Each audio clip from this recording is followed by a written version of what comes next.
വിവാദങ്ങളിൽ കുടുങ്ങിയ ആറന്മുള ഗ്രീൻഫീൽഡ് വിമാനത്താവളത്തിനാണ് കേന്ദ്ര വനം പരിസ്ഥിതി മന്ത്രാലയം അന്തിമാനുമതി നൽകിയത്.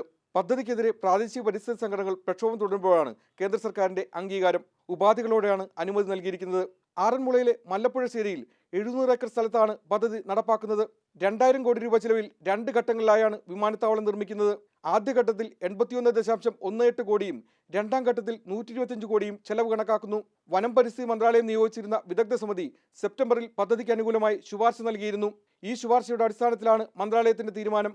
എന്നാൽ പദ്ധതി പരിസ്ഥിതിക്ക് കനത്ത ആഘാതമുണ്ടാക്കുമെന്ന് ചൂണ്ടിക്കാട്ടി ഇടതു പാർട്ടികളും പരിസ്ഥിതി സംഘടനകളും മാസങ്ങളായി സമരരംഗത്താണ്. നെൽവയലുകൾ, നീർത്തടങ്ങൾ, കുന്നുകൾ എന്നിവ നികത്തേണ്ടി വരുമെന്നാണ് ആക്ഷേപം. 500 ഏക്കർ നെൽവയലുകൾ നികത്തുകയും വൻതോതിൽ കുടിയൊഴിപ്പിക്കുകയും ചെയ്യേണ്ടി വരുമെന്ന് സമരക്കാർ പറയുന്നു. CPM അംഗം സീതാറാം യെച്ചൂരി അധ്യക്ഷനായ പാർലമെന്റ് സ്റ്റാൻഡിംഗ് കമ്മിറ്റിയും പദ്ധതി നടപ്പാക്കരുതെന്ന് ശുപാർശ ചെയ്തിരുന്നു. തിരുവനന്തപുരം വിമാനത്താവളവുമായി 150 കിലോമീറ്ററിൽ താഴെ മാത്രമേ ദൂരമുള്ളൂവെന്നും ഇത് ചട്ടലംഘനമാണെന്നും സമിതി ചൂണ്ടിക്കാട്ടിയിരുന്നു. ഇതേസമയം ആരോപണങ്ങളെല്ലാം വിമാനത്താവള നിർമ്മാണ കമ്പനി തള്ളിക്കളഞ്ഞു. മനോജ് മേനോൻ, മാതൃഭൂമി ന്യൂസ്, ഡൽഹി. കേന്ദ്ര സംസ്ഥാന സർക്കാരുകളുടെ എല്ലാ അനുമതിയും വിമാനത്താവള പദ്ധതിക്ക് ലഭിച്ചെന്നും 2015 ഡിസംബറോടെ ആദ്യ വിമാനം ഇറങ്ങുമെന്നും KGS ഗ്രൂപ്പ് അറിയിച്ചു.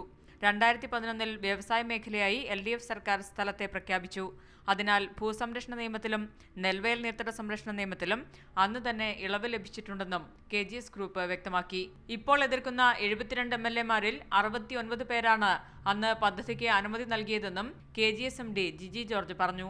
ഈ 72 MLA-മാരിൽ 69 MLA-മാരാണ് ഞങ്ങൾക്ക് അപ്രൂവൽ തന്നത്.